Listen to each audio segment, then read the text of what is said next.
Wanni gabba'u deemu amma gartee mooliilee gurguddaa, hoteela gurguddaa istaandardii eeggatan 5 star jedhan kanniin wannoota biyyi birii addunyaa kana keessatti fakkeenyaaf walgahii yoo barbaadan eessatti biyyi bareedduun kam jettee wal gaafatti biyyoonni guddatan kunniin. Biyyi qilleensi isaa bareedaa, sisteemni isaa gaarii, hoteela gaarii istaandardii eeggate qabu. Yeroo walgahii baan itti bashannanuu dandeenyu achumaan. Ijoollee keenya eessa geeffannaa yeroo samariidhaa iskuulli cufame. Biyyoo akkasitti filata warri doolara guddaa qabatanii deeman kun.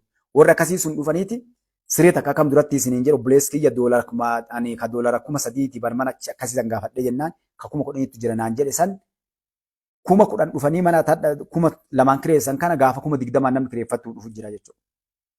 Obboleessi kiyya kana waliin dubbanneeti abboo namna duras innis alumaa dhufe ati akkamitti waan kana akkanan godhin barfagoo jirraa jennaan abboo ambigaa warri galeef lafa kana maraqaata qabatee baramu namni hundi isa deebisuu jira mana keessa ijaaraa jira namni amma istaandardii eeggate san jechuudha. Amma lafa sayyiin argadha yoo jette abbammaan qabeenyaa isaa biyyeen argatu. Wanni akka durii korrobbirii namaa kennitee bitattu hin jiru wanni. Mootummaan ammaa kun korrobshiina balleessuu jiraa danda'e. Kennitee waa tikidoo kennitee fudhachuu jechuudha.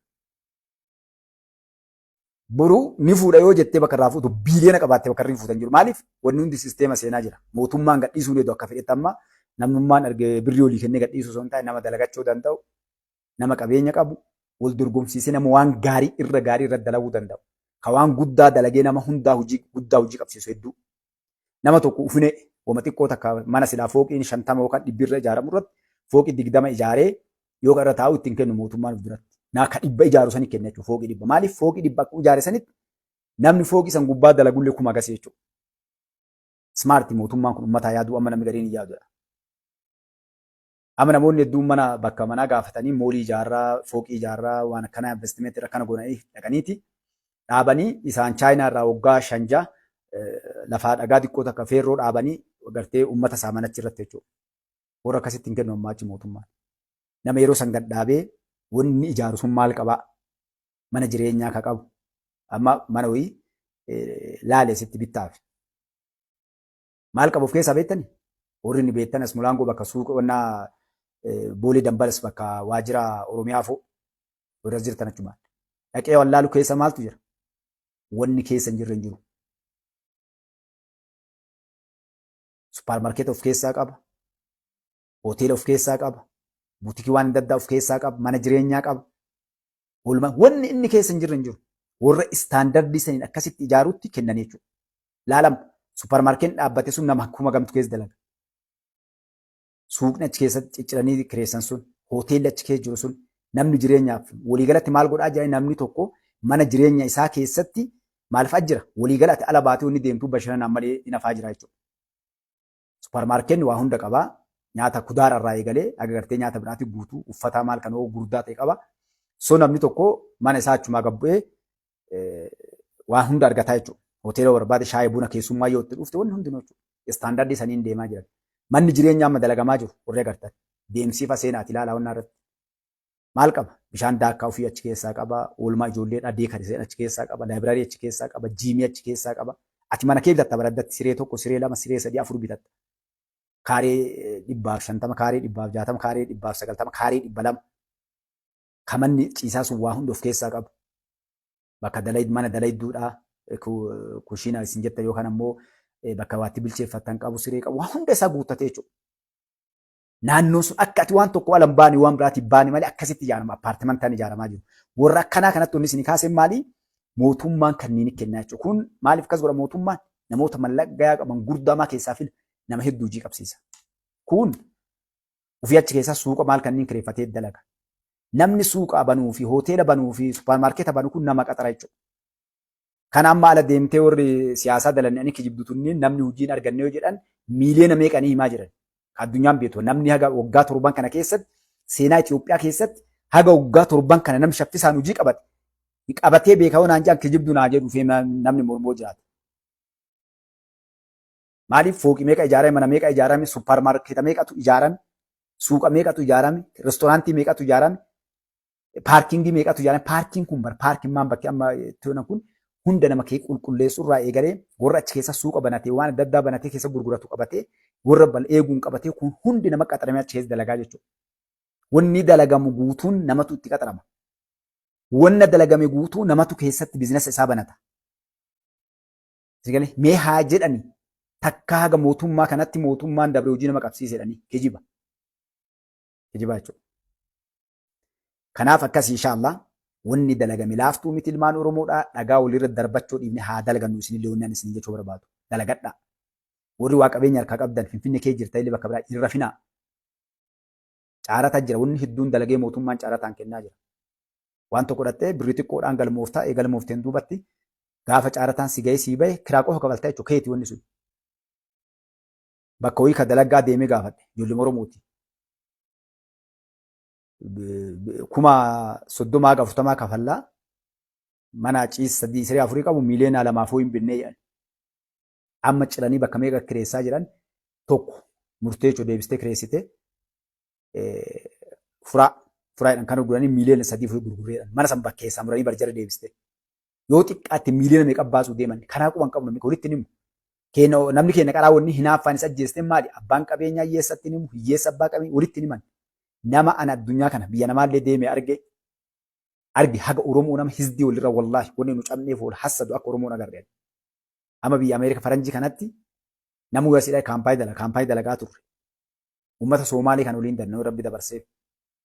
Nama tokko yoo kaampaaniin hojii barbaanna nama tokko akkasii jedhee inni baase tokkochi yeroo haga sa'aatiin boqonnaa isaa geettuuf jarjara.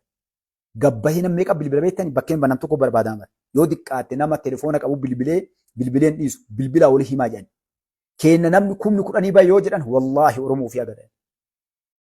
Obboleessi isaa ka hojii dhabe mana yoo jiraate itti himu. Gaafadhaa kijibaa Mustafaa Naanaa jedhan. Nama walassadu wanni nu cabneen haga Oromoo hizdii walassadu. Akka tokkoon dabarre ka dabre kan harkaa fuudhuu deema osoo danda'e. Kanaaf akkasii hizdiillee haa dhiifnu haa dalagannu obboleewwan tiyya. Amma warri paartii siyaasaa miidiyaa gubbaa ba'anii isinii fiduu deema.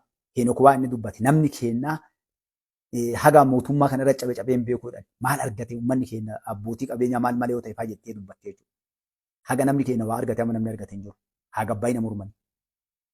Ambi adda gabbahee sabni fedhe ka biraa uggee Finfinnee keessa waa dalagadhadheen dhufu namni adda. Ka fedhe bar mootummaan dhoorgeetiin sodaa biyyi abbaan biyyaa biyya deebi'ee jedhanii sodaatanii namni abbaan qabeenya qabullaa qoomsanii suuta deema jechuudha. Namni keenya dhugaa rakkoon jiru maali? Hizdiin wal qullufee amma gartee warri muummicha ministeeraa fidaan goottas fide hannaan korrapshiinaan malaamaltummaan nama dalaguu dhoorkitee ilmaan Oromoo boochisaa jirti. Eenyufaa garima amma gartee warra paartii siyaasaa kanneen tokkas dalagan walii galanii dalaganii kan hata asaa madda mootummaa kan akka uummanni fincilu godhaa jedhanii nama dalaggaaf alaa dhufu abbaa qabeenyaa daaspooraa dhufu kaas keessa nama keenya hiraarsanii kawaa itti kennan birrii mataa irraa haadanii. Kuni maali warra waliin waan dalaganiif Ijiptii waliin Shaabiyaa waliin TPLF waliin warri dalagu dhiiga boochisu jira ilma namaa rakkoon hin jiru isin jechaan jiru. Ka achirraa hafe amma ani wallaahi osoo na hayyame abboonni kunniin namoota keenya hadha waan isaan qaban moolii suu gurdaa hadha bara fooqii Finfinnee keessa ijaaramaa jiru maqaa Oromootiin maqaan Oromootti bahee ijaaramaa jira. Hadha tokko waan tokko amma isin gadhiisee jira kan guyyaa kana ilaala. Michuu restoraantii kun Tewoodiroos Addabaabaayii warri beektan jechuudha charchar godaanaa irra. Nama keenya qaba. Bakka makiinaa elektirikaa chaarjii itti godhaniif gubbaan restoraantii bareedduu isii qabaa. Ka waan hunda guutamte bakka ijoolleen taphattu qabaa.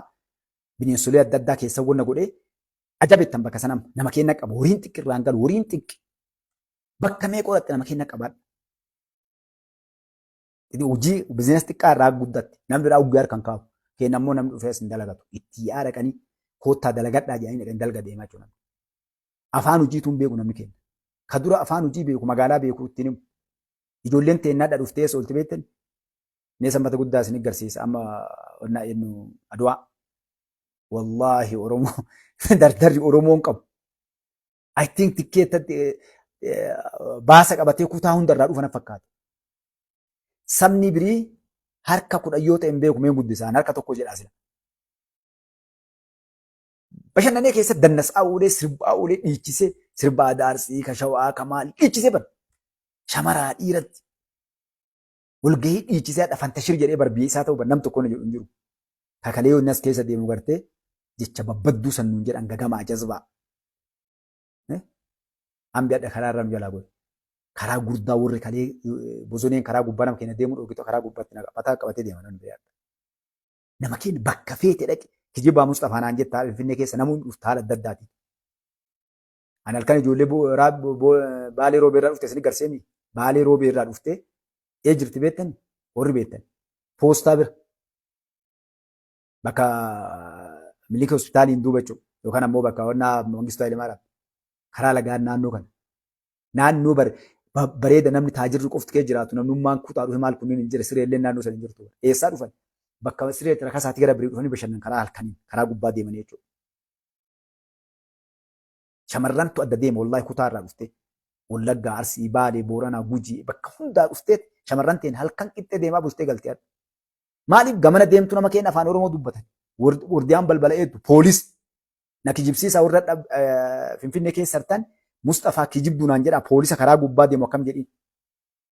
Yoo akkam xiqqaate poolis afurii yoo dhufte tokko isaa biraa keessaa fuuta. Ijoollee keenya akka jiranitti adda. Bakka feeti yoo ta'edha afaan Oromoo dubbate namni kabajamuuf namni sodaatu nu si'adha. Isa akkanaa keena namni keenya hadhallee gaafa sadarkaa maaliif dachitteen na barqaleessallee. Warri kadhee bara afaan Amaariffaa dubbatu akka 190 Oromoo ta'uu beektanii Finfinnee keessa. Awwaan takka kijiba ta'uu waan arge beektu. Waa akkatti namni keenya wal kijibsaniitti wal cabsaa turan.